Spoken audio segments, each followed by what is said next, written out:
Welcome to the Dale Lolley Show here on the DK Pittsburgh Sports Podcast Network. And it is a Friday night here heading into Saturday. The Steelers will play their preseason finale on Sunday at 4:30 p.m. against the Detroit Lions. That will be the final game of the 2022 preseason, not just for the Steelers, but for the entire NFL. And Mike Tomlin saying today, to nobody's surprise, that Mitch Trubisky will start. He'll be followed by Kenny Pickett, and then Mason Rudolph will play. Now, Mason Rudolph playing in this game, to me, is something of a bit of a surprise because, well, Rudolph mostly this week, by and large, took scout team snaps. Now, Pickett took some scout team snaps as well, but for the most part, it was Kenny Pickett working the twos. So, we'll see how this continues to mesh itself out here, but certainly. The Steelers taking a long look at all three of those quarterbacks. Once again, Mike Tomlin also saying that, he doesn't have a prescribed plan necessarily going into this football game in terms of how long these guys are going to play. He's going to kind of play it by ear. I think, hey, if the first team offense goes out and goes right down the field, it's a 6-play, 75-yard touchdown drive, then you've probably seen enough from Mitch Trubisky. If it's a 3 and out, then he'll get another rep. And again, you want your first team offense to get some good work here, while also coming out of this with a positive. But the same thing for Pickett, and then I think with Rudolph, you're just trying to get through this game, because you have to play it, and so you want to see how it goes. Tomlin also said that we'll get our first look at Najee Harris in this preseason. And I'll be honest with you, we'll get our first look at Najee Harris, period, because he didn't do a whole lot at training camp this year. They weren't tackling him to the ground or anything like that. He missed nearly 2 weeks of training camp with that foot injury that he suffered very early in training camp. And so we'll get our first extended, I don't know that there's going to be an extended look at Najee Harris in this game, but we're going to get a look at him. And that'll be interesting to see what he looks like behind this offensive line. Can he find a running room more so than Benny Snell could? I certainly would hope that would be the case. And speaking of that line, Tomlin also said that he expects those guys to play deep into this game as well, because he wants to see something out of these guys. And what he wants to see is not what he saw last week, with guys blowing assignments and things of that nature and getting beaten. He wants to see, Dan Moore and Chuks Okorafor, Kevin Dotson, James Daniel, and Mason Cole go out there and protect the quarterback, create some running lanes, and control the game, not get controlled themselves at the line of scrimmage. That's the key. You want those guys to go out there and dictate the pace of the game. They don't have to be great. As I laid out in my piece on the website today, the Steelers' mobility factor at the quarterback position, that can cover up for a lot of the issues that you have up front. But you'd like those guys to certainly be better than they were last week against the Jacksonville Jaguars. I think defensively, you look at this game, and the Steelers actually game plan for the Lions this week. And while they might not have Cam Hayward, I don't think we'll see TJ Watt in there very much, or Miles Jack, or some of those guys. The Lions were a team that really ran the ball against the Steelers last year and did so pretty well. So, and they were consistent about it. They were persistent with it. And so you want to see if that's been fixed at all, or if that was a scheme issue. And even though you don't have your top-notch guys and your frontline guys, you want to see that defense go out there and hold up against the run game of the Lions. Because the Lions do have a very good offensive line. It's probably a top 5 unit in the NFL, despite this being not a very good football team. So you want to see the defense go out there and get some stops and not allow the Lions running game to just go crazy in this game.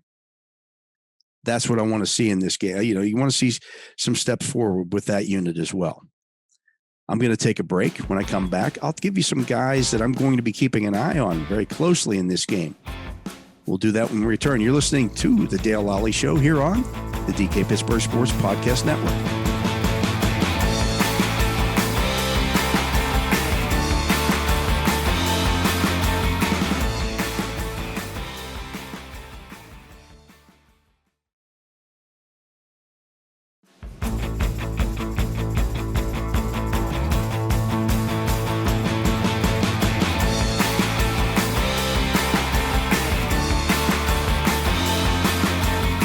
Welcome back. This is the Dale Lolley Show here on the DK Pittsburgh Sports Podcast Network. And as I mentioned in the previous segment, I'm going to go run through my guys that I'm going to be keeping a close eye on in this preseason game here.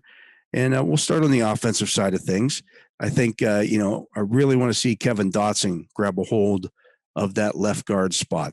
Kendrick Green started the first game, the first two games there, I believe. If he didn't start both the first two games, he definitely started last week and was rotating with Dotson in week one. So I want to see Dotson grab a hold of that. I want to see one of these two guys grab a hold of that spot. It's time to do that. We're in week 3 of the preseason here. So you need somebody to nail down that job. And certainly we'll see, Kevin Dotson is going to get the first shot at that. I want to see Dan Moore play better as well. He's had a couple of rough starts here at left tackle in this preseason, and you wanted to see him take that step forward in year 2 of his career here.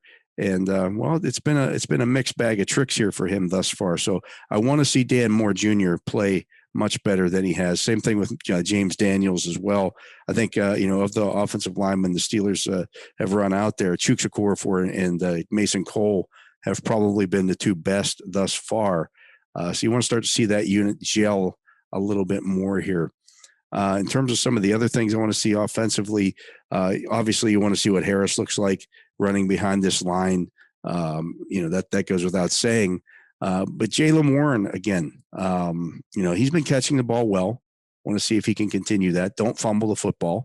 And go out there and win that number 2 job, because I think he is more talented as a runner than Benny Snow or Anthony McFarland. Now, McFarland brings a little something different to the table with that speed, and Snell is a special teams guy as well there. But Warren, I believe, is past those guys on the depth chart, and you want to see him finish that off in this preseason. Also want to see, what they do here at outside linebacker. I would expect that Derek Tuska gets the start here opposite TJ Watt, and I don't know how long Watt is going to be there, so I would still expect to see a lot of Hamilcar Rashed in there. We'll see how he looks. Can Delonte Scott do anything in this game? James Vaughter, Rondell Carter is a guy who's somewhat intriguing there as well. Got a lot of guys there, but can one of those guys step forward and be the top guy, or do the Steelers have to keep an eye on the cuts that happen next week, or watch the trade market and see what happens there? Obviously, a lot of eyes are going to be on that Robert Spillane, Devin Bush inside linebacker duo in this game as well. We'll see how that continues to work its way out here. And I want to see, can a guy like Trey Norwood finish off what's been a pretty good preseason for him? I think he's done some things here to certainly, solidify his spot. DeMonte KZ has played well in this preseason as well, as has Terrell Edmonds. How do they use Minkah Fitzpatrick in this game? I think they're not going to tip their hands to the Bengals on that one. So they may play it a little more straight up with this one. And then, we'll see. Does a guy like Calvin Austin get any playing time in this game? I know he's kind of been inching his way back towards playing in this preseason. He's been dealing with that foot issue. Is he ready to make a comeback this week? We'll see. I'd certainly like to see him out on the field competing for that spot. And if he's not ready to do that, can a guy like a Miles Boykin or Tyler Vaughns or Steven Sims push their way onto this roster with a strong preseason game here, finish off this preseason? We've seen guys in the past make this roster by going out and having a very good game in this final preseason game. Usually it was against the Carolina Panthers. This time around it's against the Detroit Lions, and you only have 3 of these things, so you need to make this one count for sure. We'll see how that all finishes up here. And, I want to see the quarterbacks play well. Finish off what's been a really good preseason for all 3 of them, really. I mean, none of these guys have played poorly. They've all gone out there and gotten the job done. So you want to see if they can continue to do that, how this whole thing works out. But you'd like to see Trubisky, Rudolph, and Pickett all go out there and play well this week. We'll see if that happens. That's going to do it for the Dale Lolley Show here today on the DK Pittsburgh Sports Podcast Network. You can listen to all of our shows. We have shows on the Pirates, the Steelers, the Penguins, of course, multiple shows on the Steelers with myself and Matt Williamson doing shows. Of course, DK does his daily shots here as well that you can listen to throughout the week. And of course, Pitt and Penn State, and we've got some big games coming up for them as well as they kick off their season. But that will do it for today's show. I'll be back with you Monday, wrapping up, the third and final preseason game, and maybe talking a little bit about what I think is going to happen here in the roster cuts. We'll do that on Monday. That's going to do it for today's Dale Lolley Show. I'll talk to you later.